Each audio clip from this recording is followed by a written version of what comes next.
let's start off with one of the new questions I wrote, and then we'll go back and pick up where we left off, actually, because I'm kind of excited about some of these new questions. All right, so this one is kind of long. Do you want to read through it? Okay, sure. In a hypothetical situation, a tsunami hits the Malaysian coast. Individuals and families are caught looting abandoned malls and stores. One woman, Siti, was caught on CCTV while wheeling a shopping cart full of food, bottled water, and diapers out of a store owned by Kate. Siti is caught and brought to the police for questioning. When confronted with the police, Siti argues that the theft was necessary to support her family. The case becomes a national news story. The Chief Justice argues that the shop owner has lost her property and has been wronged. What does it mean by this? Yeah, the Chief Justice. I just looked up, I was trying to make it about Malaysia, so I looked up who the Minister of Justice is in Malaysia, and I got the name of the Chief Justice. So I think he's like a magistrate, just magistrate, someone like that. So it goes to court, and then the magistrate argues that the shop owner has lost, like the prosecutor argues that the shop owner has lost her property. So Kate has, it goes to court with CD arguing that she was supporting her family, and Kate's side of it is that the property was stolen and that CD should be charged as a thief. I think it'll make sense as you finish the question. Oh, okay. And therefore that Siti should be prosecuted as a common thief. Some of the public side with Siti while others side with Kate. Can you give some reasons why both Siti and Kate are in the right? With whom do you side with? Then there's a second part too, but we'll wait for that. Okay, so do you understand the situation here? No, I still don't really get this. So there's a disaster, and then the shop owners are forced to leave, like they're evacuated. And then a woman is caught stealing from a store. She's taking food, bottled water, and diapers out of a store. The store is owned by Kate. Then they catch the thief, CD. But when she's confronted by the police, she argues her defense is that it was necessary to support her family. And because of the class differences and because of it being a national disaster, it becomes this big news story. And then whoever is in charge of justice in Malaysia, I think it's not the Chief Justice.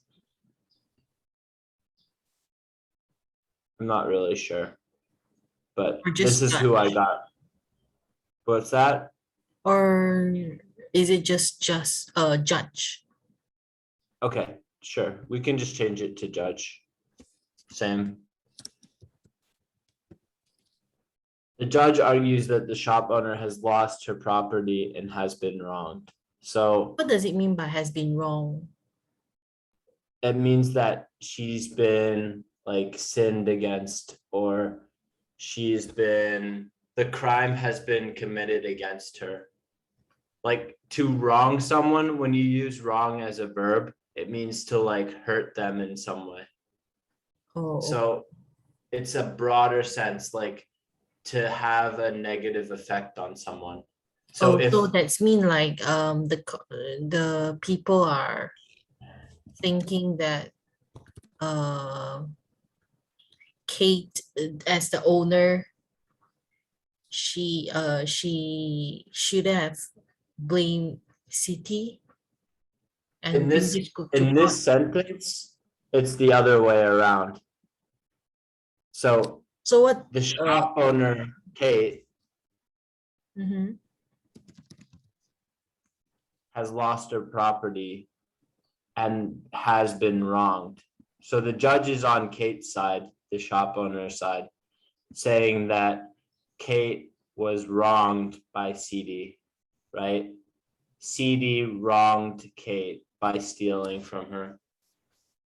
Even if she needed, even though CD says that she needed the water, food, diapers to take care of her family, who they don't have any power maybe, or they've been affected by this national disaster. So do you understand where it's coming from? Mm, Here's an example sentence. I feel that you've wronged me. it's You been might say this misunderstood. to someone. You might say this to someone after they've either hurt your feelings, or more seriously, if they've caused damage to you in any way. It can be emotional damage or physical damage, but it's usually used for like theft of property or emotional damage, not like someone, if someone like stabs someone, then it's more direct, and you probably wouldn't use wronged as the verb. You would just say, I feel that you've injured me, but here, using the verb wronged implies that there's a little bit of room for debate, Or room for debate. I see. especially when we pair it with I feel, right? If you say you've wronged me, then you're accusing that person. But if you say I feel that you've wronged me, it's a little softer, and it's like you're waiting for them to say why they did it. Oh, okay. Right. So So can you give some reasons why CD and Kate are in the right? because they have their own problems, and actually this is not a serious problem, just actually they can just settle it outside, not they don't need to like bring it to the court. You And think then so? uh I mean, it is stealing. Let's say that after the tsunami, Kate is struggling with her business because of, it's not just CD. Many people stole food from her shop, and her insurance doesn't cover it, and she's oh, okay. maybe forced to sell the business. Let's make it serious. Oh, all right. Mm, So what are some reasons that it's okay to loot? You know what looting is? looting, that's mean you take the things when there is no one noticing, Correct. right? So with whom do you side with? Actually, this is a, for me, I have no idea. So both sides, they have their um I don't know. Okay. But can you give some reasons why you feel support for both CD and Kate? Because if let's say City, she doesn't loot, then she wouldn't have enough to provide for her family, and then Kate will need to sell her business, and then she has to look for another job. Right. And what about if we add that this part happened? What if City also took a bag full of power banks, which she argues she stole in order to sell and feed her family? Would your opinion change? Yes, I would. What if Kate had been selling bottled water at 30 times the normal price? Wait, let me see.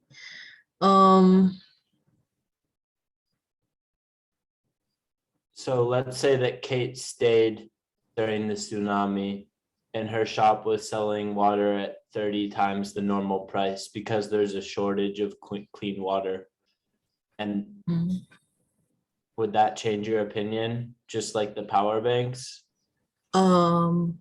Yes, if let's say she just wants to like sell, I'm sorry.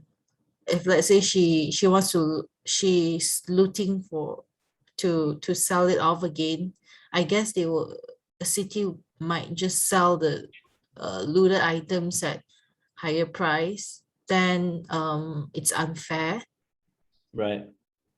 for the seller, for the owner. And then if Kate had been selling waters at bottled water at 30 times the normal price, this is also unfair, but um I can see the reason why. I guess most of the people, the shop owners will do that too. If let's say there is a shortage of something, so they might end up hiking the price. Same goes to like the facial mask or even gloves. Like during the pandemic, they all rake up the price. Can I say rake up the price? Yeah, you can. Do you think that's fair? Do you think that the Uh, government should intervene? yeah, I think the government should have intervene in this disaster.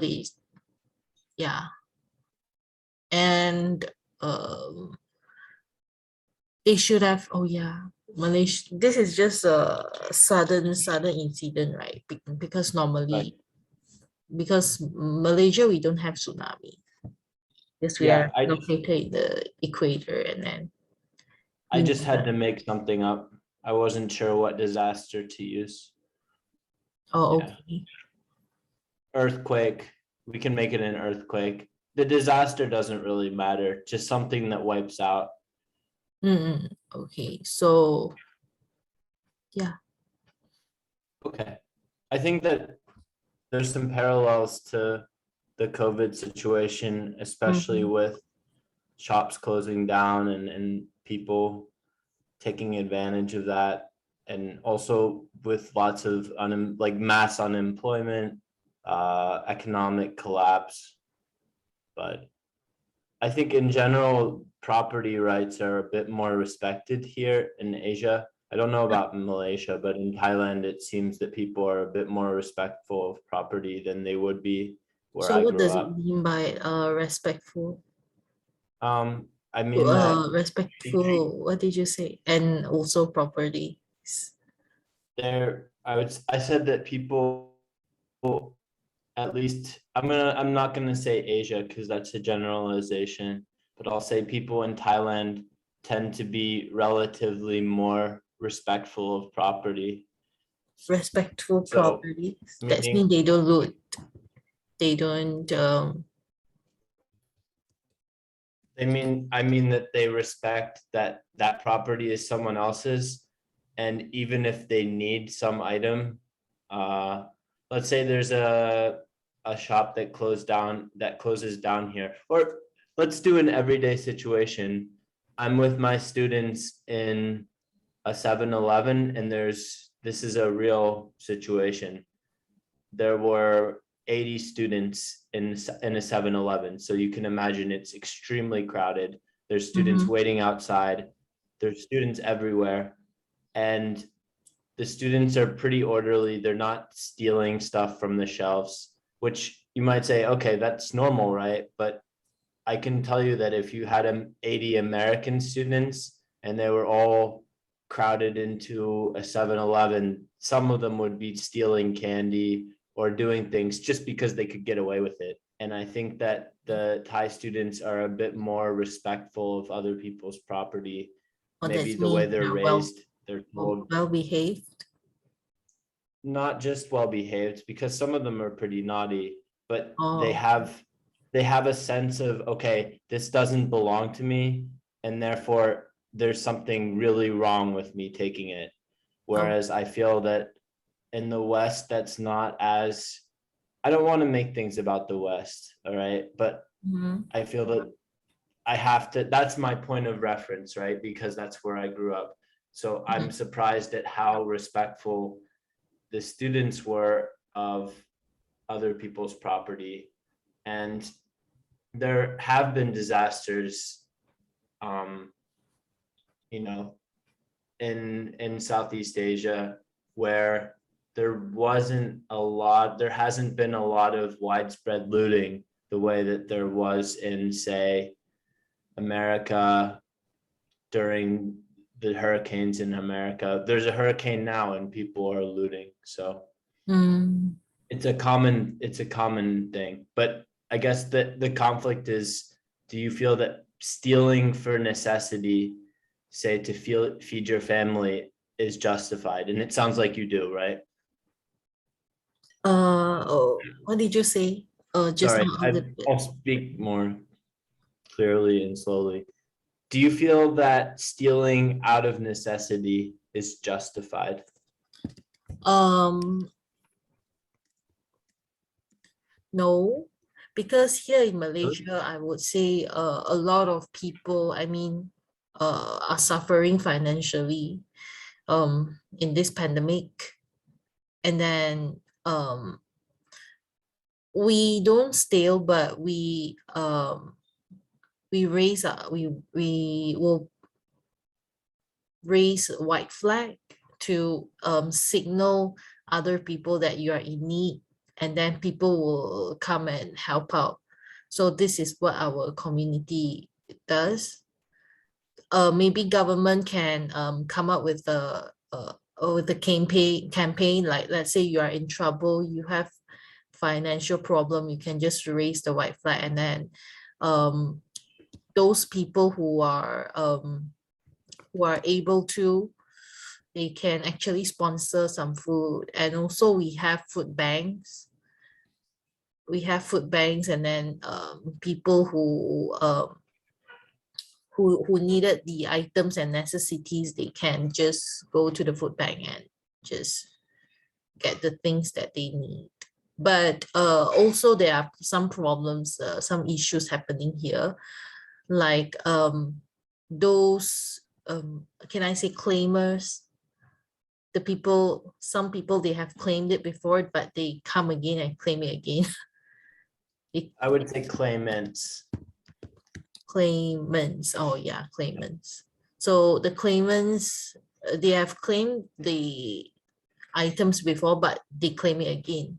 Like they can just come on the same day and then claim things, claim the free things, and then they sell them off. I see. Yeah. So they're scamming or frauding. They're committing fraud. But it sounds But like you're talking about a strong sense of community, like the idea of having a white flag and then relying on charity and other people's goodwill to solve problems rather than just having lawlessness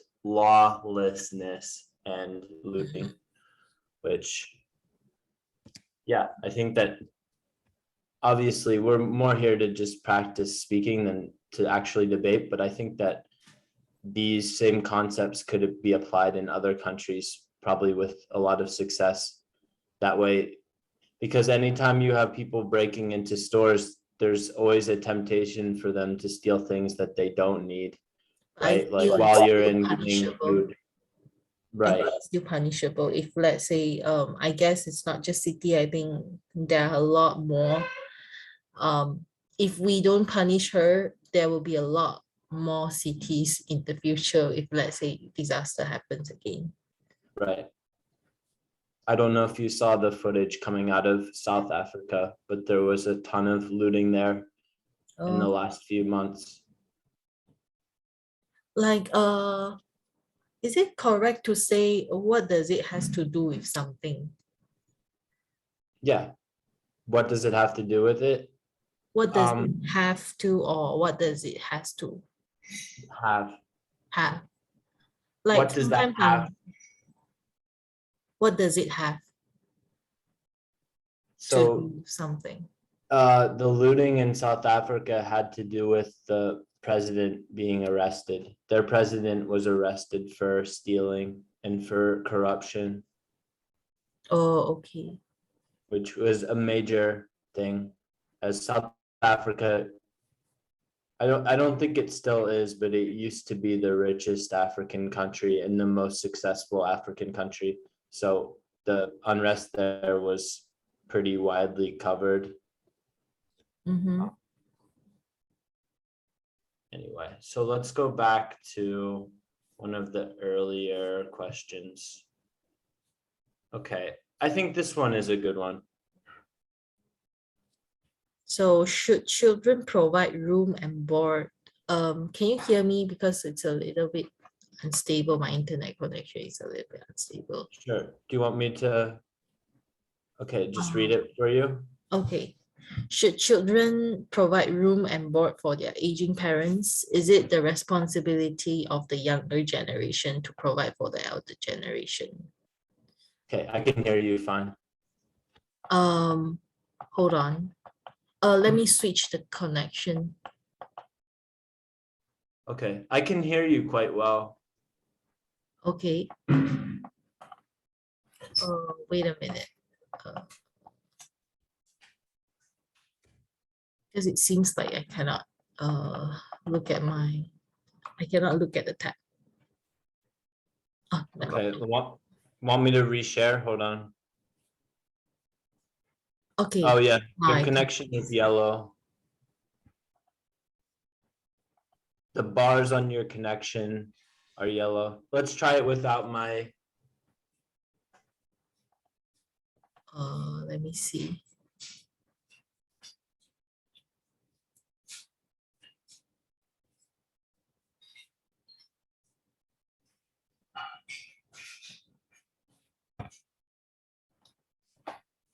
Okay, testing.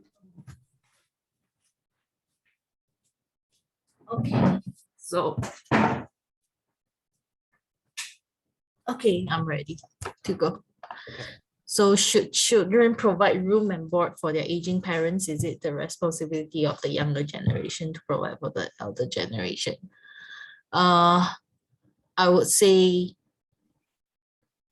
yes, but in our culturally, the Chinese people should provide for their aging parents because they have raised us for many years, and then without them we won't have education, we won't have a good living. But yeah, just provide enough is fine. But if you are thinking of, but some parents, they are quite expecting for Chinese, like they want to they want big houses, they want to like show off to their neighborhoods. Some Chinese are like that. So just provide enough is okay. But yeah, it's very hard to like survive in the society. Everything is expensive, and yeah, just provide enough is okay. Just mind our own business first. I would Should say if let's say got extra, then only you provide yeah, you can provide room and board means like they stay together with us or what? board includes meals basically. So Meal. room and board together refers to a roof over their heads, meals, and basic care. Oh yeah, I would say yes, because normally I would just provide can I say pocket money? Mhm.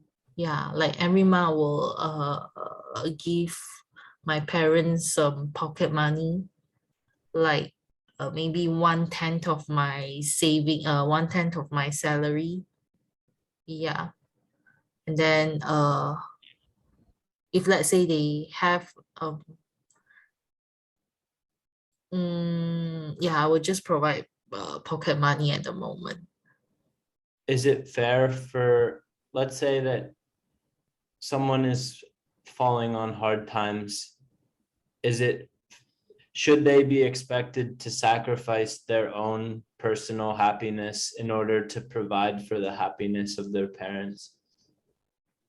Oh, okay. That means someone, you mean the son or daughter has Let's say a financial. woman, I don't know, does it make a difference if it's a woman or a man? You said it does, right, in your culture? Mm-hmm. But let's just say a woman, because that's what came to mind. So, because you said she, so let's say a woman is the only child Mm-hmm. and she is having, she's struggling, trying to make ends meet. Should she still be expected to provide her parents with a living? Let's say, she's in her 40s and her parents are getting older. They're in their 60s or 70s and her parents aren't working anymore. Are there exceptions? I guess parents, if the parents love their their son or daughter, they will definitely understand that they shouldn't expect um something from him or her. Yeah, and then yeah, I think the parents will be wise enough to understand her, to can I say stand in her own shoes? Yeah. And yeah, so they might be wise enough to stand in her own shoes, and then uh yeah.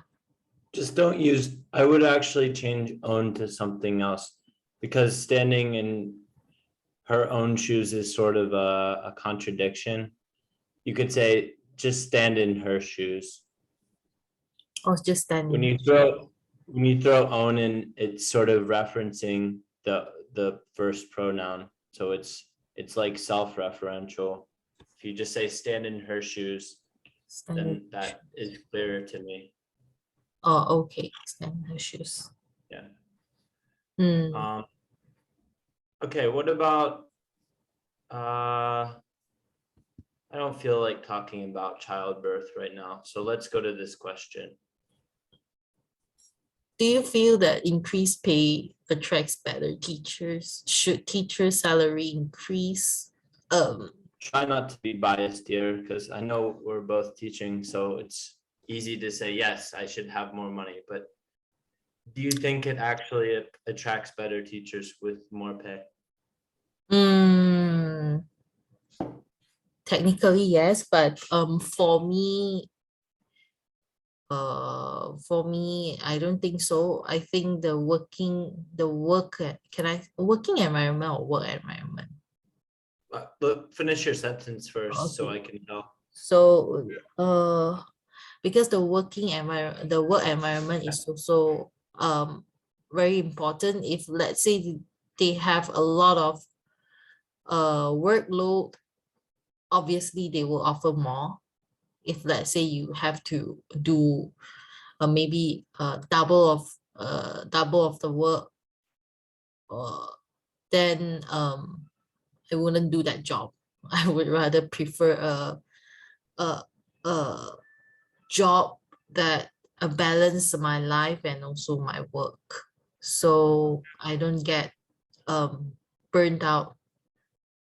And then um other than being a teacher, other than doing full-time job like teaching in the school, actually teachers can find other uh in, mainstream, is it mainstream, to earn money aside, like we can provide Mainstream. tutoring service. It also Okay. earns quite a lot. They can also I earn wouldn't, quite a lot. sorry, I wouldn't use mainstream there. I thought we were talking about mainstream as in a different sense. So you're talking about like alternate revenue streams? Alternate revenue stream. Oh yeah, yeah, yeah. Correct. Alternate. So they can pursue alternate revenue streams, meaning they can work a side job. Mm-mm. Or no, is that not what you're talking about? Yeah. Okay. Correct. So should teacher salary increase? If let's say the teacher salary increase, then I agree with it because a lot of teachers are underpaid, especially in private sector. So in private sector, a lot of people are losing jobs. So it's either you take it or leave it. Yeah, So I think the corporate won't side with the teachers' welfare. They just do it for profit, and then we can just, for me, I think I will just leave it and then just find my way out. I can just provide private tutoring and then earn more than the school can provide. So that is why I've never taught in a school, but I've only becoming a tutor, right. and yeah, it's enough for me to like cover my expenses. Gotcha. So you would say that there's nothing wrong with increased pay and that it might help, but that it's not the best way to attract better teachers. Am I interpreting that correctly? Correct. I think the work environment is more important. Okay. But maybe at the beginning they will attract teachers to try and work over there.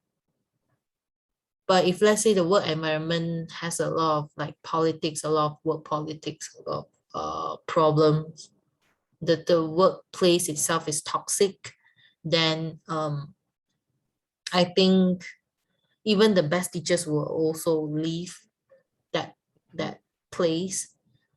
Yeah. I think a good supporting evidence for your point is that I believe I saw a job posted for, or my brother told me about a job posted in Kuwait. You know where Kuwait is? Kuwait, is it a retail store? Kuwait is near Iraq. It's a Middle Eastern oil state. So Oh, it's a small, wealthy, oil-rich country. And the job was teaching mathematics for about 50 to 60,000 US dollars per year starting. And actually Kuwait has pretty low living expenses. So 50 or 60,000 US dollars per year is a lot, but they couldn't really find people. I mean, it was very difficult. The reason the salary was so high is because it's very difficult for them to attract teachers to Kuwait because it's just not a very nice place to live. It's kind of notorious for not being very kind towards women. I'll say kind towards women rather than making it too political, but there's nothing to do there. They're very strict. They have very strict Muslim laws there, and it's a desert, so it's not the best climate. okay. So I think that if it were true that you just have increased pay and you automatically get better teachers, then countries like Kuwait would have no problem getting foreign teachers to work there. Oh, they have no problems with that. They do have problems. Oh, they do have. Oh. Yeah, that's why they have these that's why they have to post these jobs even with the really high salaries. And they offer things like, okay, you can teach for 6 weeks and then go home for 3 weeks because people just don't want to stay there. I see. Similar to how people work on an oil field. They get, certain like 2 weeks on, 2 weeks off to see their family. Okay, so we already covered this. Let's go over something a little more broad, a little more philosophical.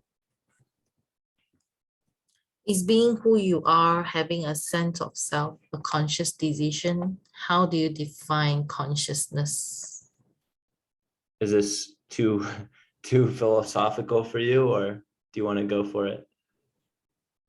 A little bit too deep. I can't Okay. really understand. So I guess the question is just, Oh yeah, and also I want to ask you like Adele, there is a song like rolling in the deep. What does it mean by rolling in the deep? I think it's abstract. I've heard the song, it's been a while. Um, but I think she's talking about like being in her own emotions and being like caught in these very deep emotions of like love and sadness Yeah, and she's like trapped feeling in. really in love with someone, like struggling, yeah, Oh, okay. rolling around, and then the deep being like the deep of the ocean, but the Mm. ocean of her own thoughts. That's how I would say.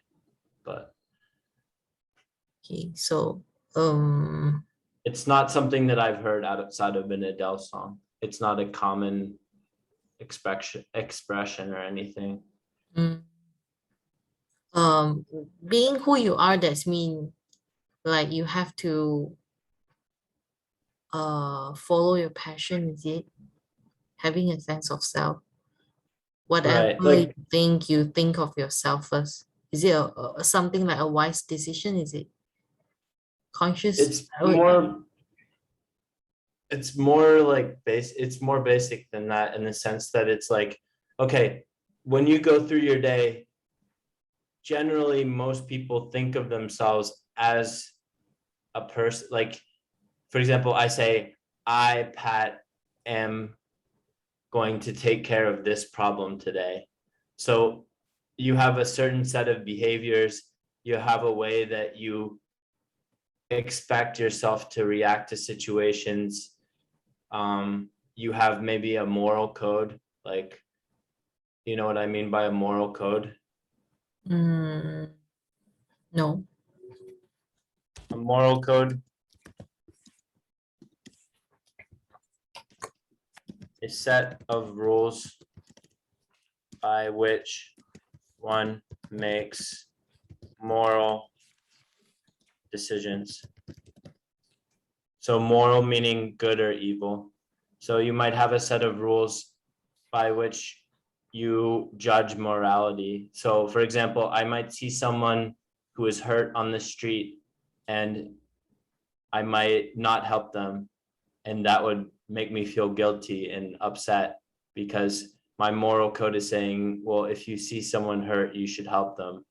Or I might lie to my friend, and my my guilt afterwards might make me say, okay, I should go and tell them the truth because that's not who I am. So that's when I'm talking about having a sense of self. I'm not just talking about moral, having a sense of morality, but just See yourself. being conscious and being a thinking human being. How do you define that? Like, have you heard this quote by a French philosopher? Sartre said, I think, therefore I am. You heard this? It's quite famous. No. Okay, I believe it was Sartre, who's a French philosopher. But the idea is like, if you're able, philosophers are always trying to think of, I think we'll probably move to a different question, but I just want to explain something quickly. So philosophers are always trying to think of this question of consciousness, like what separates, for example, an ant probably doesn't have a sense of self. It just has a sense of like, okay, go here, do this.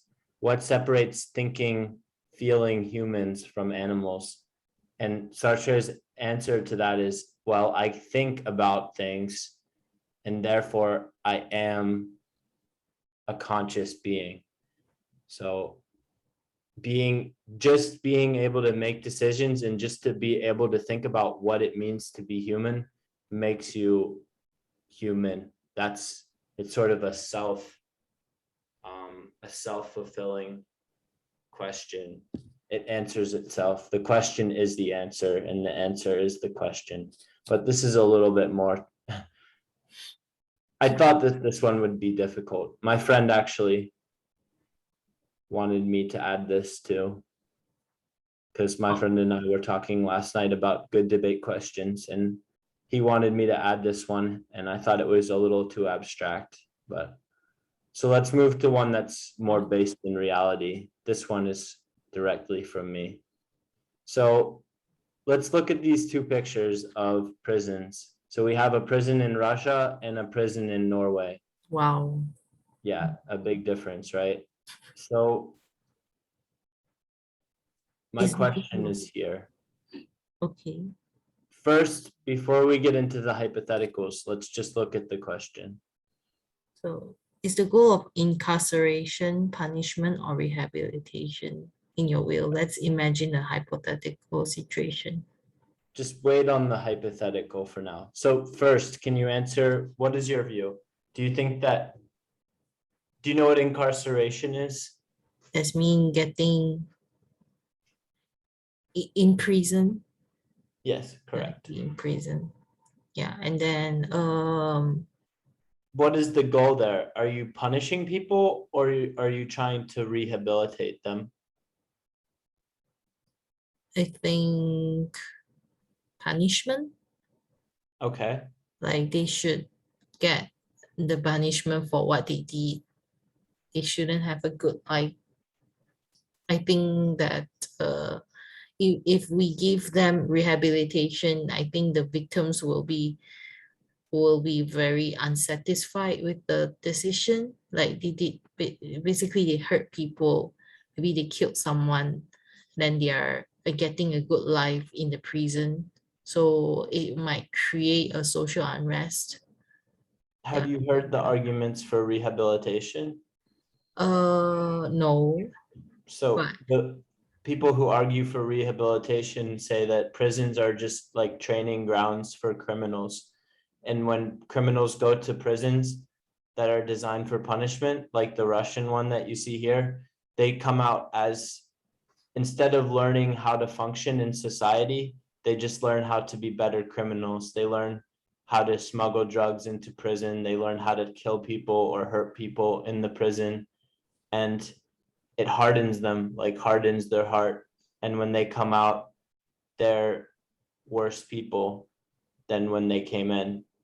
So the argument for rehabilitation is that, okay, there's some people that should be punished, but you need to balance it with rehabilitation. And then there's other people that argue that you shouldn't punish people at all, that you should only try to fix them, because they're somehow broken.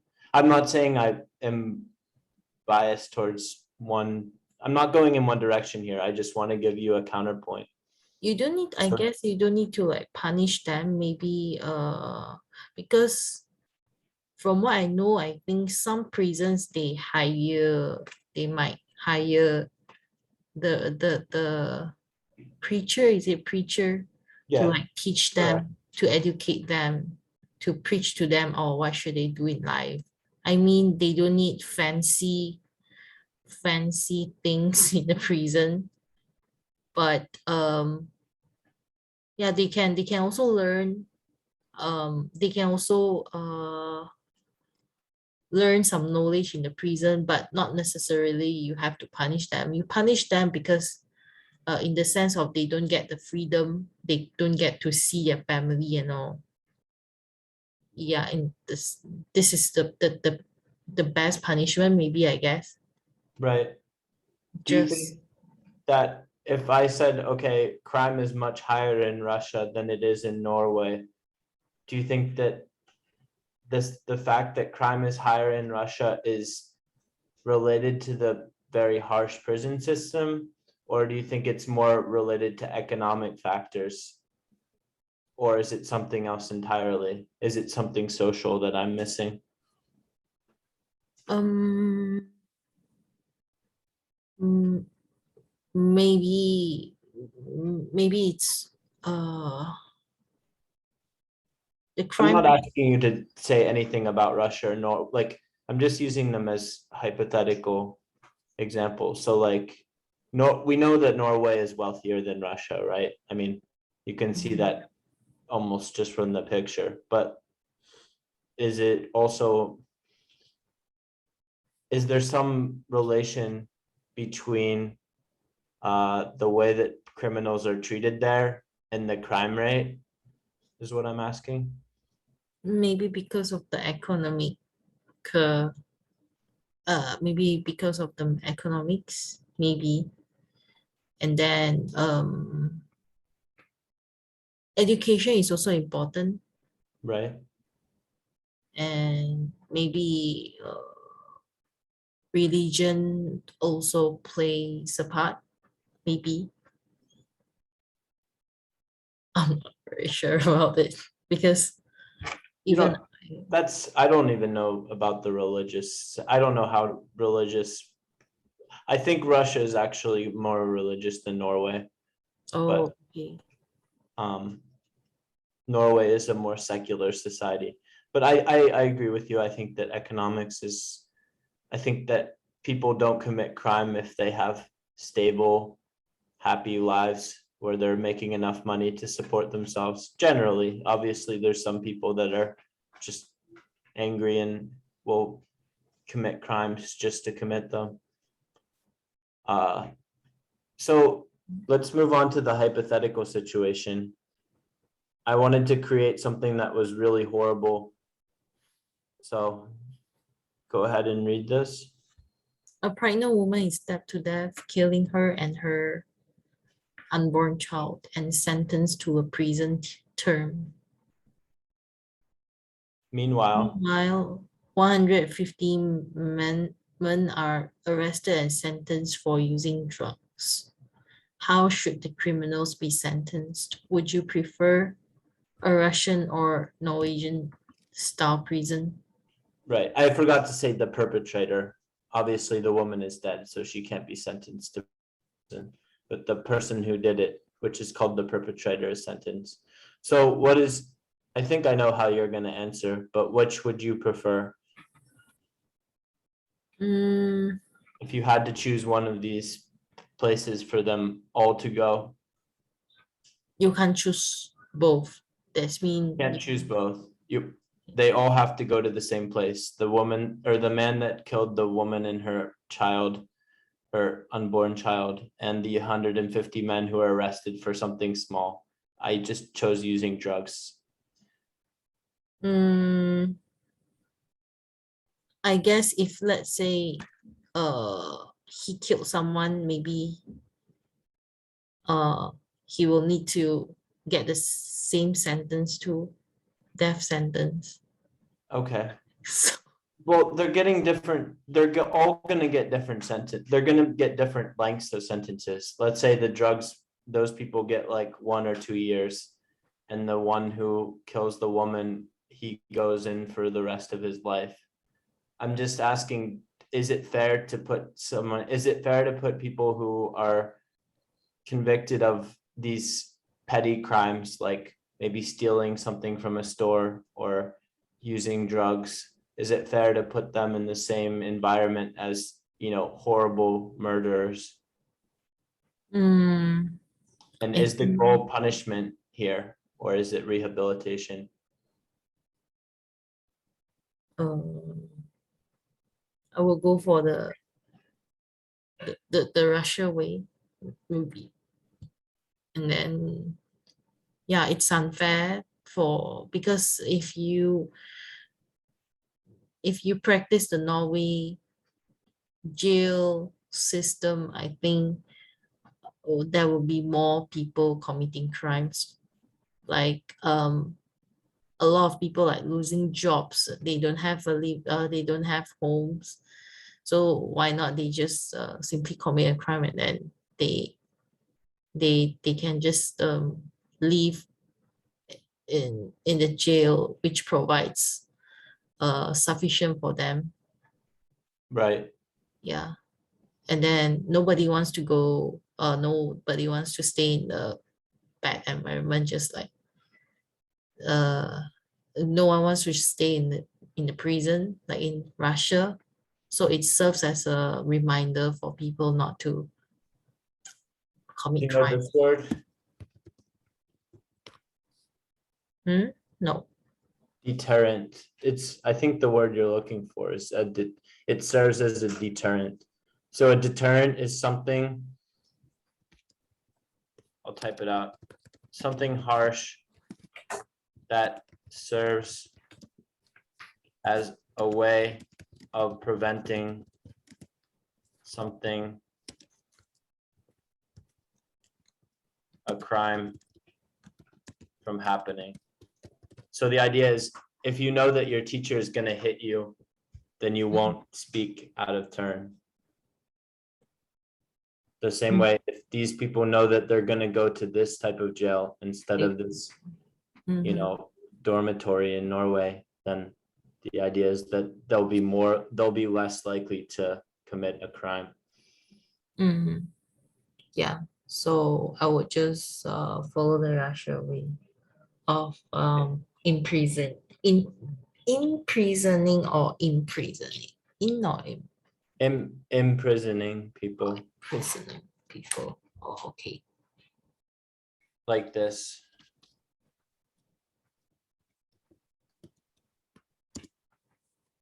It's weird. They're in prison, but you imprison someone. Oh, okay.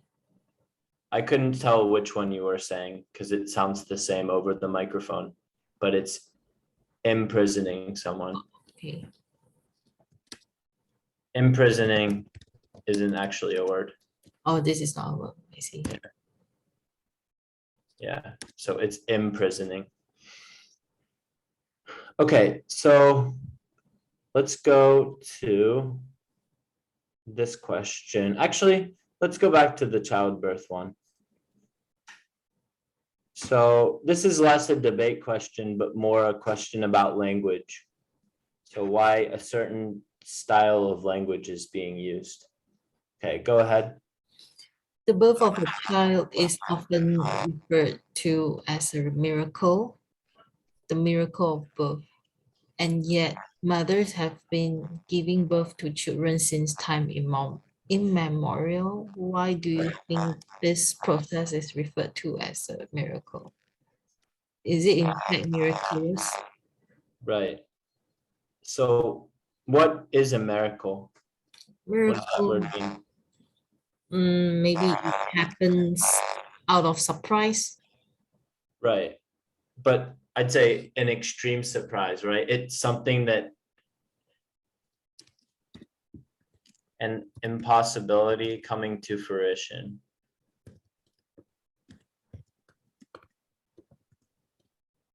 So an impossibility, like something that's impossible, like someone coming back to life. Oh, So fruition, you can think of like fruit ripening on a tree. It means that it's coming, it's happening. It's so something that nobody thought could happen happening. But with birth, right, it's pretty common. So why do you think people why is there this phrase, the miracle of birth? Why is it miraculous? Or is it miraculous? And why do people use that word? no. So what does it mean by since time immemorial? Oh, it means since the beginning of time. Immemorial means not able to be counted because it's so long ago. If somebody says since time immemorial, they mean since as long as anyone can remember, right? If we break it down, it comes from memory, and M means not able to be in memory, and EL changes it into an adjective. So we're talking about time not able to be remembered because there's so much of it. So why, Okay, you said no, it's not a miracle. Why do people call it a miracle if it really is pretty common? Mm,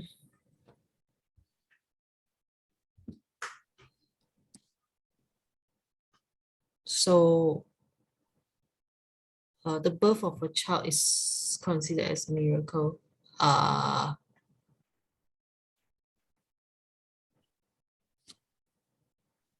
Because it's not easy to um, get a child, so they refer it as a miracle.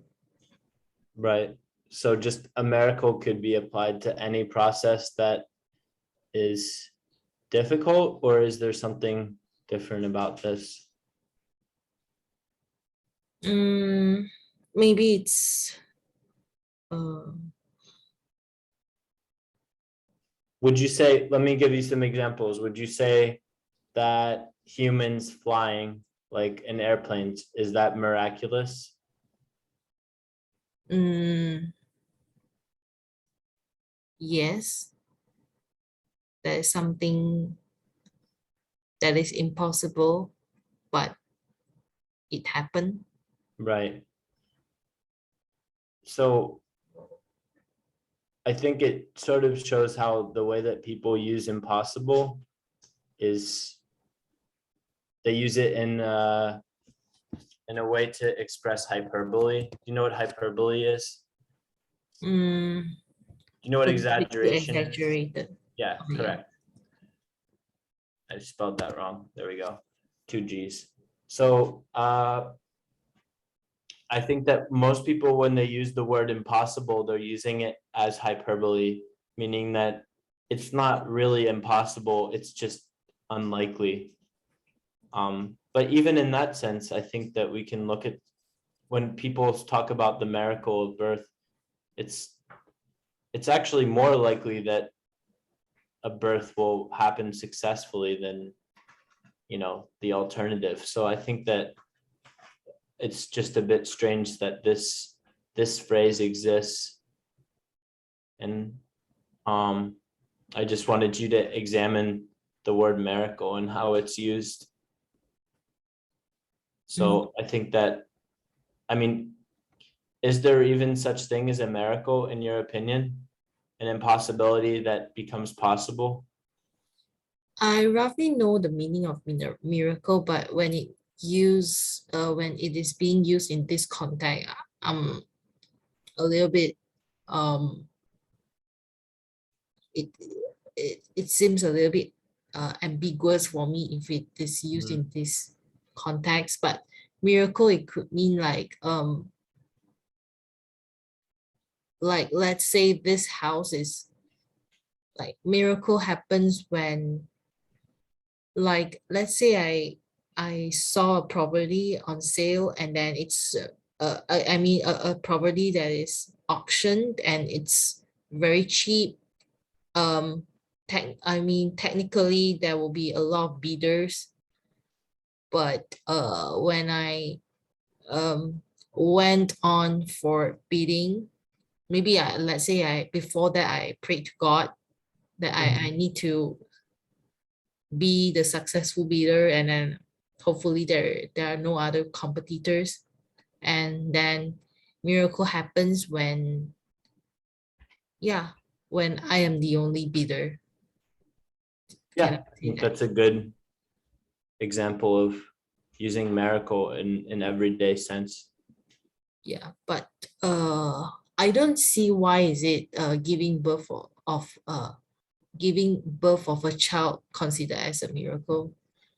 Yeah, it's more, I wouldn't say that it's It's something considered, very just normal. referred. Notice my language here. I say that it's referred to, often referred to. I think you're right. I think that most people don't, I think most people have the same view as you in that they don't consider it a miracle.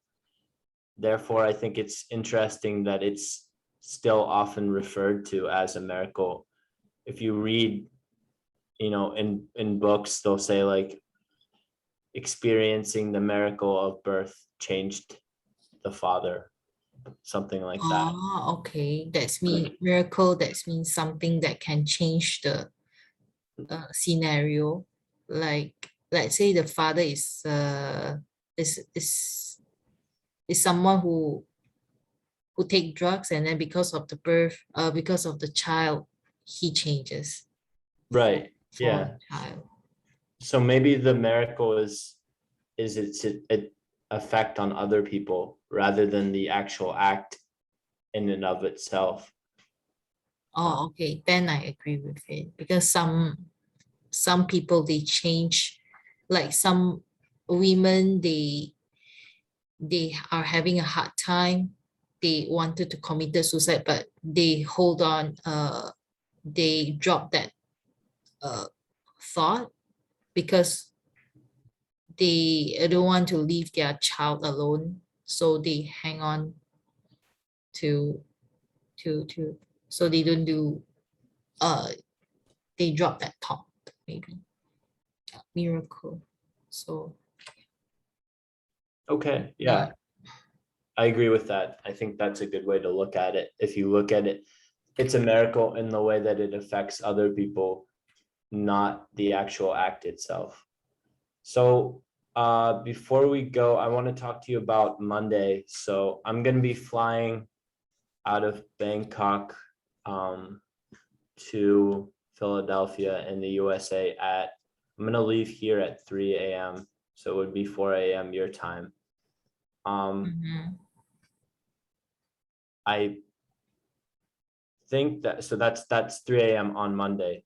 So I think we're gonna have to reschedule, or I know that we're gonna have to reschedule our Monday lesson.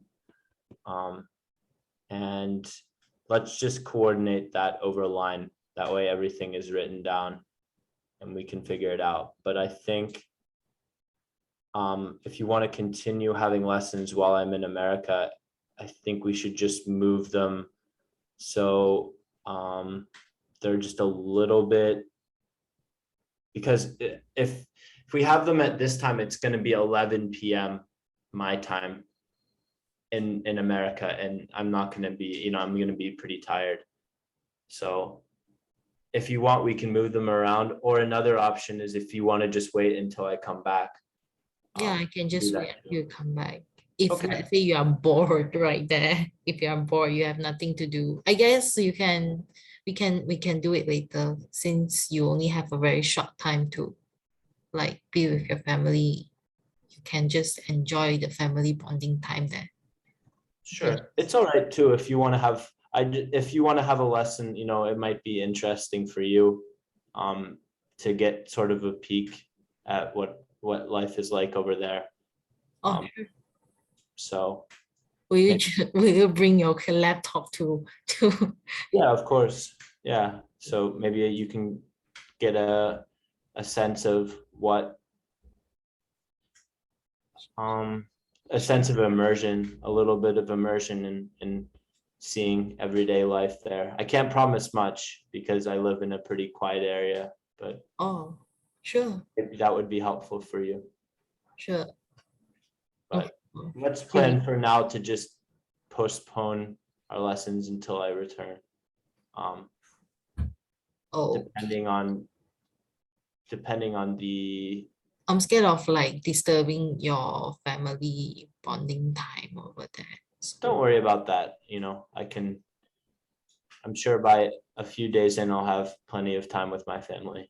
So oh, okay. You can let me know because definitely. I don't sleep early most of the time.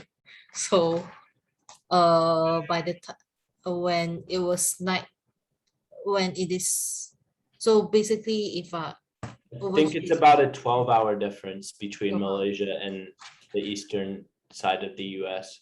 maybe we I can can double check that. maybe, But I'll check that and I'll get back to you. Okay. I'll message you over okay, line.